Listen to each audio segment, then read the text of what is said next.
আসসালামু আলাইকুম। আশা করছি দূরে এবং কাছে যে যেখানেই আছেন ভালো আছেন, সুস্থ আছেন।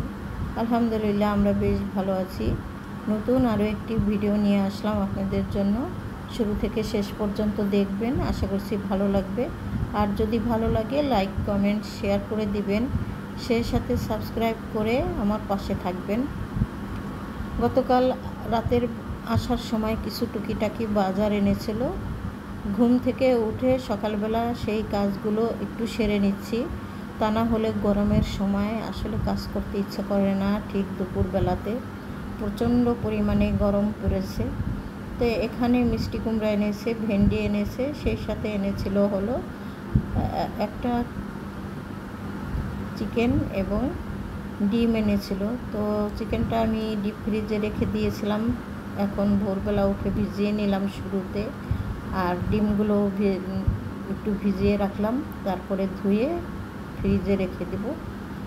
তো ডিম আর চিকেনটা ভিজিয়ে রেখে আমি হলো ডাইনিংয়ের উপরে গ্লাস আর পানি রাখার যে বোতলগুলো সেগুলো একটু ধুয়ে পরিষ্কার করে নিলাম। তো এইভাবে টুকিটাকি কাজ আসলে সকালবেলা করে নিতে হয়, তারপরেই আমরা আসলে নাস্তা বানাতে চলে যাই। তবে আমি আজকে সেই রকমভাবে নাস্তাটা তৈরি করব না, কারণ প্রচণ্ড গরম পড়েছে। এর ভিতরে ছেলেরা সকালবেলা ঘুম থেকে উঠে দেরি করে এবং খাওয়া দাওয়াও করে একবার। তো ভাবলাম যে ঝামেলা বাড়িয়ে কোনো লাভ নেই, একবারেই রান্না করে ফেলবো। সে কারণেই মুরগিটা আগে আসলে ভিজিয়ে রেখেছি। এখন আমি পানি ঢেলে তারপরে মুরগি কেটে রান্নাবান্না এই হাতে শেষ করে ফেলবো। এইভাবে সকালবেলা রান্নাবান্না করে রাখলে দুপুরবেলাটা একটু স্বস্তিতে পার করা যায়। গরমের সময় আসলে চুলার কাছে একেবারেই যাওয়া যায় না। আর বিশেষ করে আমার রান্নাঘরে না আছে একটা ফ্যান বা অ্যাডজাস্ট ফ্যান নেই, আর জানালাও আছে মানে উল্টা দিকে। তো সে কারণে কিন্তু প্রচণ্ড গরম লাগে আসলে রান্না করতে গেলে। যাই হোক, এখানে আমি ডিমগুলো একটু ধুয়ে পরিষ্কার করে নিচ্ছি।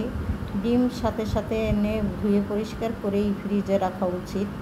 তবে আমি কিন্তু রাতের বেলা ফ্রিজে রেখে দিয়েছিলাম এমনিতেই, আজকে এখন নামিয়ে তারপরে ধুয়ে নিলাম, কারণ প্রচণ্ড গরম, আমি আর বাহিরে রাখতে চাইনি, ডিমগুলো নষ্ট হয়ে যেতে পারে।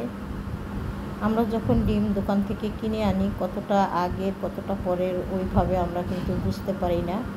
সে কারণে আমার মনে একটু সন্দেহ, তাই আমি আর কি ডিমগুলো না ধুয়ে ফ্রিজে রেখে দিয়েছিলাম। তো যখন ডিম ভিজাইতে নিলাম তখন একটা ডিম একটু ফেটে গিয়েছিল, সেটা আমি আলাদা করে রেখে দিয়েছি। আর এখন আমি মুরগিটা কেটে সুন্দর করে পিস পিস করে নিয়েছি, ছোট ছোট করেই।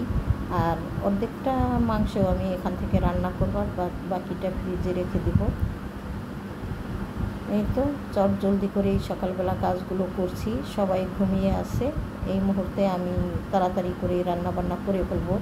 যদি কেউ একটু তাড়াতাড়ি করে উঠে যায় তাহলে এখান থেকেই একটু খাবার খেয়ে নেবে, আর বাদ বাকিগুলো রয়ে গেলে দুপুরবেলাতেই আমরা খাবো।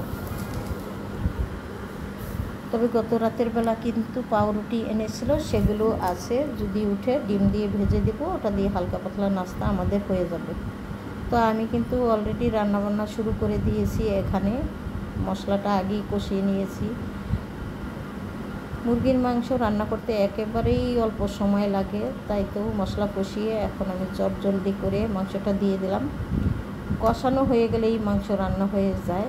সামান্য একটু ঝোল দিয়ে আমি নামিয়ে নেব। আর পাশাপাশি এত গরম তারপরেও আমি সামান্য একটু পোলাও রান্না করব, কারণ মাংস যেহেতু রান্না করেছি আর আজকে ছিল শুক্রবার, যেহেতু শুক্রবার তাই ভাবলাম একটু মাংসর সাথে পোলাও রান্না করে দিই। ইচ্ছা করলে আমি কিন্তু ডিম ভুনা বা ডিমের কুরমা করতে পারতাম, কিন্তু আমার বাসায় খাওয়ার মতো কেউ নেই। তবে আজকের দিনটা যে গেল, আমি শুধু রান্নাই করে রেখে দিয়েছি, কেউ খায়নি একেবারে। আমি আর আমার হাজব্যান্ড মাত্র অল্প একটু খেয়েছিলাম, আর দুই ছেলে বাসাতে আসলে খাওয়া দাওয়াই করেনি। ওরা জুম্মার নামাজ পড়ে সে যে বাইরে গেছে, আর কোথায় বাহিরেই ওরা হয়তো খাওয়া দাওয়া করেছে, ঘরে আসলে ওরা খায়নি। তো যাই হোক, আমি এদিক থেকে অন্য চুলায় কিন্তু মাংসটা ট্রান্সফার করে দিলাম, আর এদিক থেকে পোলাওটাও আমার রান্না প্রায় হয়ে আসছে। আমি একটু পেঁয়াজ বেরেস্তা এবং কিশমিশ দিয়ে দিলাম। চাইলে এখানে আলু বোখরা দিতে পারতাম, বাসায় ছিল, তবে আমি দিলাম না। সবসময় আমি সব কিছু আসলে ব্যবহার করি না। তো রান্নাবান্না একবারে শেষ করে তারপরে হলো কাপড় ভিজিয়েছিলাম কতগুলো, সেগুলো আপনাদের একটু দেখিয়ে দিলাম। এখন আমি কাপড় ধোবো, ঘর ঝাড়ু দিব, ঘর মুছবো, তারপরে হলো আরও অন্য অন্য কাজগুলো করব, বিছানাপত্র গুছিয়ে নেব।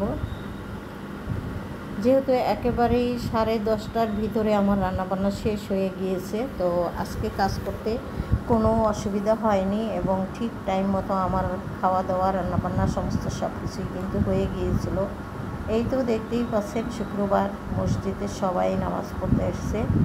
তো কাপড় যেহেতু ধুয়ে ফেলেছি, তো কাপড়গুলো তো আপনাদেরকে দেখিয়ে দিলাম, আর সেই সাথে বারান্দা দিয়ে মসজিদে সবাই যে নামাজ পড়তে এসেছিল সেগুলো একটু শেয়ার করলাম। বাসার কাছেই একটা মসজিদ আছে, খুবই আরাম, নামাজ পড়লে আজান দিলে সাথে সাথে শোনা যায়। পাশাপাশি আমি কিন্তু আমার বেড, তারপরে আমার বড় ছেলের বেড, ছোট ছেলের রুম, সব কিছু কিন্তু সুন্দর করে গুছিয়ে নিয়েছি, দেখতেই পাচ্ছেন। এই তো ছোট ছেলের রুমেও চলে আসলাম, সেগুলো সুন্দর করে গুছিয়ে নিয়েছি। সোফাগুলো একটু মুছে দিয়েছি, আর সোফাগুলো একটু কালার অন্যরকম, সে কারণে অত পরিষ্কার এইভাবে বোঝা যায় না। আসলে কিন্তু এগুলোর উপরে কোনো ধুলা নেই, একটু ধুলা ধুলা মনে হচ্ছে মানে ক্যামেরায়। তো ডাইনিং টেবিলটা পরিষ্কার করে নিলাম এবং পাশাপাশি সমস্ত ঘর বাড়ি একদম পরিষ্কার। আর যখন আমি কাপড়গুলো ধুয়েছিলাম, ধুয়ে বারান্দাতে দিয়ে আরও বেশ কিছু 3টা চাদর এখানে আমি ভিজিয়ে রেখে তারপরে কিন্তু আমি ঘর বাড়ি ঝাড়ু দিয়ে মুছে নিয়েছিলাম। আর ঘর বাড়ি ঝাড়ু দিয়ে মুছে তারপরে আবার আমি চাদর 3টা ধুয়ে গোসলও করে ফেলেছি। যাই হোক, এখানে রান্নাবান্না করেছিলাম, কিছু কিছু খাওয়াও হয়ে গিয়েছে। এই তো দেখতেই পাচ্ছেন, অনেকগুলো পোলাও রয়ে গেছে। তো রান্নাবান্না শেষ করে পাশাপাশি যেই প্লেট বাটিগুলো আমি ধুয়ে এখানে উপর করে রেখেছিলাম সেগুলো এখন একটু গুছিয়ে নিব। প্রায় সন্ধ্যা ঘনিয়ে আসছে, তো যাই হোক, দেখা যাক সন্ধ্যার সময় আমি কী তৈরি করি। ভাবলাম রান্নাঘরটা তার আগে একটু গুছিয়ে রেখে দিই। সবসময় গুছিয়ে কাজ করতে চেষ্টা করি, তবে আমি আপনাদের কাছে তো বলে থাকি যে আমি আসলে নিয়ম মাফিক এবং একদম টাইম টু টাইম ওইভাবে কোনো কাজই করতে পারি না। যখন যেভাবে আমার সুবিধা আমি সেইভাবেই কাজ করে থাকি। একা হাতে যেহেতু কাজ করতে হয়, আসলে মনে হয় যেখানেই যাই সেখানেই কাজ, এবং সেইভাবেই আমি কাজগুলো সারার চেষ্টা করি। ছোট ছেলে পেলে বাসায় না থাকলেও আমার কিন্তু একেবারে বড় ছেলেরাও মোটামুটি এলোমেলো করে রাখে। ছেলে মানুষ যেহেতু সবাই ঘরে, আর কি বলার থাকে না কিছু, ছেলেরা অত গোছালো হয় না সব সময়। সন্ধ্যা হয়ে গেছে, ভাবলাম একটু তালের বড়া করি। ভাবছেন এত এই সময় তাল কোথায় পেলেন? কিছুটা তাল ফ্রিজে ফ্রোজেন করা ছিল, সেখান থেকে তাল নিয়ে আমি একটু তালের বড়া করে নিলাম। হঠাৎই মনে হলো যে তালের বড়া, তালগুলো যেহেতু আছে একটু বড়া করি। খেতে ভীষণ ভালো হয়েছিল, আপনাদের সাথে তো ওইভাবে আর শেয়ার করতে পারলাম না, কারণ ভাজার সময়ই কিন্তু আমি আমার বড় ছেলেকে দিয়েছিলাম, তো ছেলেকে 2-1টা খেয়েছে। এই ধরনের খাবার আমার বড় ছেলে অত বেশি একটা পছন্দও করে না। তো যাই হোক, দেখতে দেখতে আমি কিন্তু প্রায় ভিডিওর শেষ পর্যায়ে চলে আসছি। আপনাদের কাছ থেকে আমি বিদায় নিয়ে নিব। ভালো থাকেন সবাই, আল্লাহ হাফেজ, আসসালামু আলাইকুম।